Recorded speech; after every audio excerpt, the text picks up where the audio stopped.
This is Lecture 7 in the course, The State of the United States Economy and Society.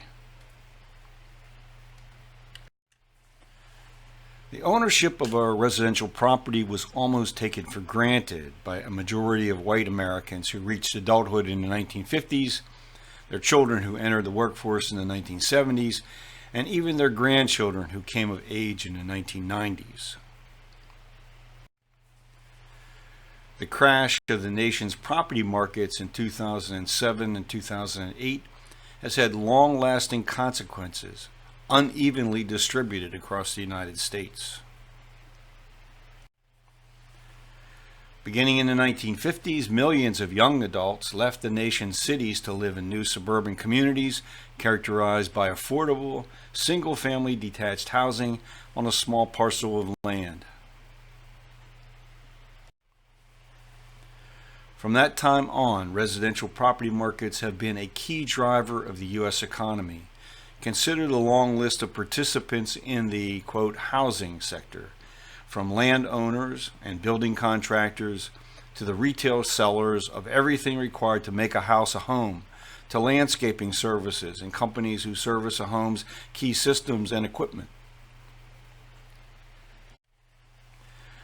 The darker side of our financial system is evidenced by the millions of households who since 2008 have lost the properties they lived in, sometimes for many years. On the plus side, foreclosures during 2018 dropped to a 13-year low and have continued to decline thus far in 2019.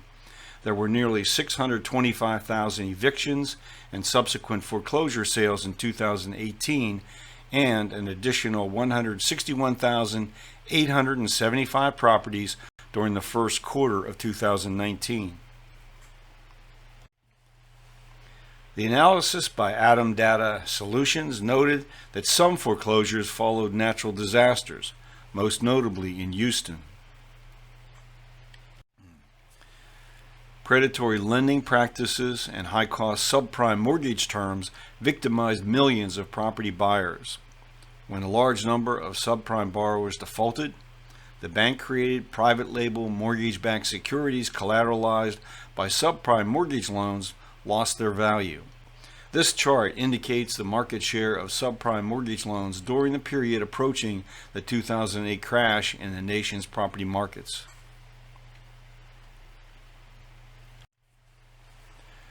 The large number of subprime foreclosures is closely tied to the rising market share for these high-risk securities. From 2002 to 2003, the number of subprime loan originations increased by 56%. In just 1 year, total originations then doubled, eventually capturing 14% of the market before the delinquency-driven collapse. This chart shows the difference in the number of foreclosures between loans originated using conventional eligibility criteria and underwriting guidelines versus those that were categorized as subprime. The recession soon resulted in widespread unemployment and rising delinquencies of conventional and government-insured mortgage loans that, in normal times, would have performed as expected.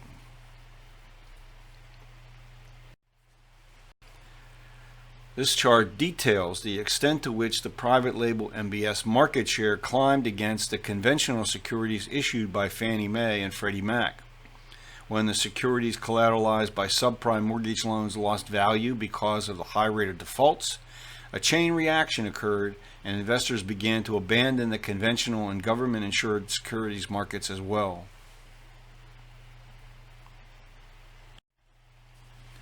The result of the recession was a drop in the rate of home ownership to 63.5% by 2015, slowly recovering to 64.4%, but now reported to be 64.1% as of the second quarter of 2019.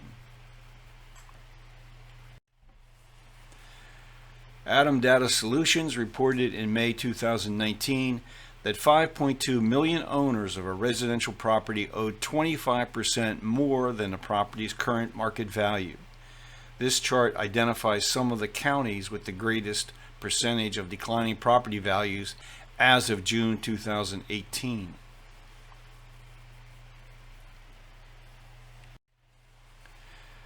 However, CoreLogic reported in June that the number of mortgaged residential properties with negative equity decreased 1% from the fourth quarter 2018 to 2.2 million properties.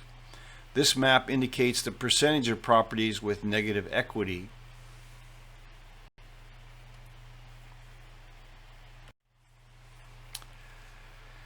This map, based on data released by CoreLogic, indicates the percentage of property owners in each state that enjoy at least a 20% equity position in their property.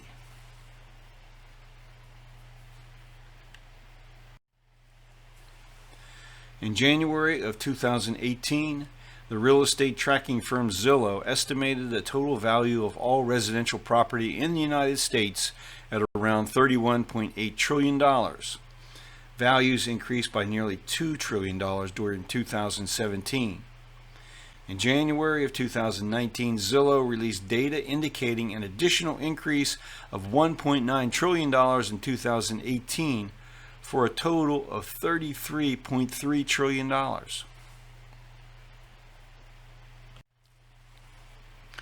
Analysts hold widely different opinions over whether these prices can be sustained if mortgage interest rates increase. Despite the continued increase in the cost of a residential property, first-time homebuyers made up over 60% of housing sales growth between 2012 and 2017. They purchased 2 million single-family properties in 2016, the most since 2006, accounting for 37% of all single-family property sales.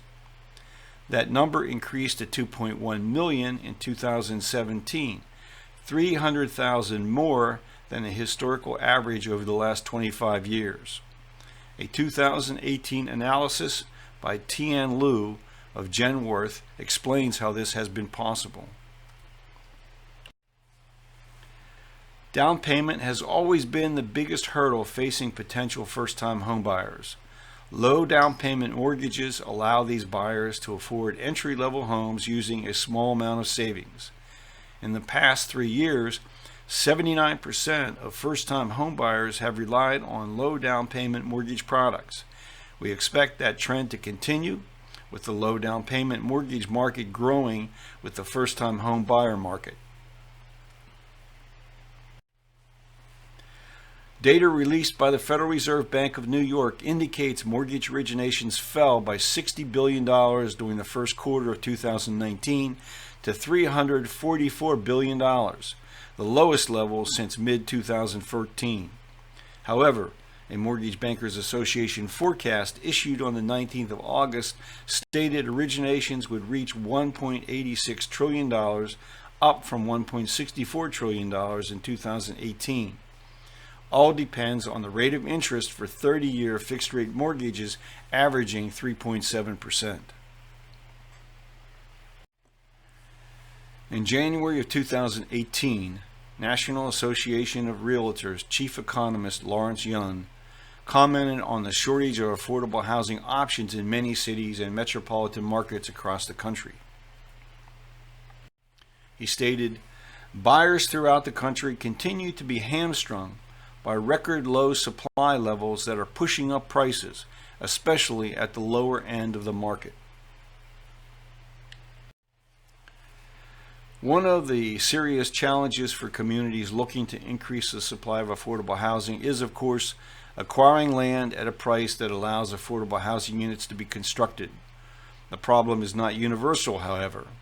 Many cities have large quantities of land that can be offered to developers at below market prices in return for a commitment to construct affordable housing. Since 2014, the city of Chicago has been selling city-owned lots for $1 to local property owners. As of October 2018, nearly 2,000 lots had been sold out of some 32,000 vacant lots. Cities often decide to raise cash by selling off prime publicly owned locations. A much better long-term option, I argue, is to offer the land under a leasehold arrangement that allows for increases in the ground rent payments as market circumstances warrant. Adam Data Solutions reported in July that the median price for single-family homes and condominiums reached $266,000 in the second quarter of 2019. Median property prices in 133 of 149 metropolitan areas studied saw increases over the previous year. In 110 of the areas, median property prices were above the 2011 pre-recession peaks. While labor and materials costs can differ to some extent location to location, the fundamental reason for the huge difference is the cost of land. Elsewhere, communities desperate to attract new residents and businesses sometimes offer land free to those willing to locate in the community and meet certain minimum eligibility requirements.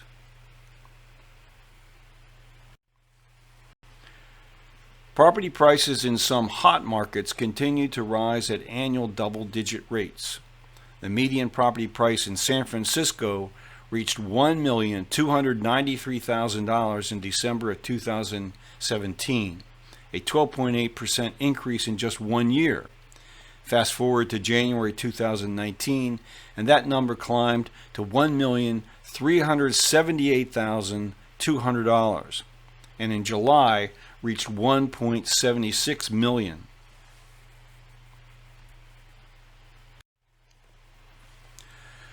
With median property prices in California double that of many other parts of the country, there has been an exodus of people and businesses. Between 2006 and 2016, over 1 million more people moved out of California than moved in. More and more people are deciding to leave high-cost regions of the country. California had the highest out-migration of all of the states in the country, followed by Texas with 467,338 out-movers, and New York with 452,580, according to the 2017 U.S. Census data. Los Angeles County alone had 312,000 people moving to a different area within the past year. Outside of San Francisco, property prices have experienced an 8.1% decline since June of 2018. And on the other side of the country, there is the sprawling metropolitan area of New York City. During 2017, the average price paid for a condominium or co-op in Manhattan was $2,200,000. Nearly 1 in 5 sold for $10 million. However, listings sat for long periods if sellers were unwilling to negotiate a reduction in asking price. It is worth noting that New York City foreclosures in 2017 reached the highest number in 8 years at over 3,300. However, median resale prices fell in parts of Manhattan and Brooklyn since the beginning of 2018, while increasing elsewhere. The buying of properties as speculative investments is said to be contributing to the price climbs in parts of New York City. As 2019 began, the average listing price for a residential property in Manhattan was $1,390,000. In Brooklyn, this was $950,000. However, 1 out of 4 sales was at $1 million to $2 million. Investors are buying into many high-priced new developments across New York City, opting to lease out the units while betting on future price appreciation. For Manhattan, annual sales for the year ending June 2019 totaled $7 billion. A $1 billion increase over the previous year. A high percentage of sales occurred in newly constructed condominium buildings. This map shows the extent of new buildings that came on the New York market in 2015. Data released in July by Zillow indicates that both apartment rents and residential property prices have increased in Philadelphia and its suburbs. The current median property price in the city of Philadelphia has increased to $156,100. For the region as a whole, the figure is $233,000. Scarce and expensive land, high labor and materials costs are pointed to as reasons for a downturn in new construction. The city of Philadelphia is in the midst of a construction boom, with many projects combining retail, office, and luxury apartment rentals. At the beginning of 2018, there were 29 high-rise projects underway, including a number of extensive renovations of historic buildings. Demand is fueled by higher-income millennials, New Yorkers seeking to take advantage of Philadelphia's lower housing costs, and empty nesters leaving the suburbs. This map provides an interesting picture of what you would get paying $200,000 for a property in the different parts of the United States in mid-2018. This amount of money will purchase a good-sized walk-in closet in Manhattan or a 3,800 square foot home in Cleveland, Ohio. As a rule of thumb, builders will not break ground to construct new housing units unless they will be able to sell the finished units for at least 4 times the acquisition cost of the land. Data published by the National Association of Home Builders indicates that, quote, the cost of the finished lot accounted for 22% of the average property. The average lot size was about 1/3 of an acre. Of course, using averages where land costs are concerned is only a reliable indicator for a given neighborhood within a larger community. Many small towns across the United States are losing population, particularly of younger adults. Some, such as Marquette, Kansas, will give new arrivals a building lot for free. Alternatively, you could purchase a foreclosed property in cities like Detroit or Flint in Michigan for a few $1,000s. As population growth and new household formation has increased the demand for land and housing in many suburban regions, older existing houses are often purchased by developers who tear them down and build much larger homes, or obtain approval to subdivide the lot to construct more than one home.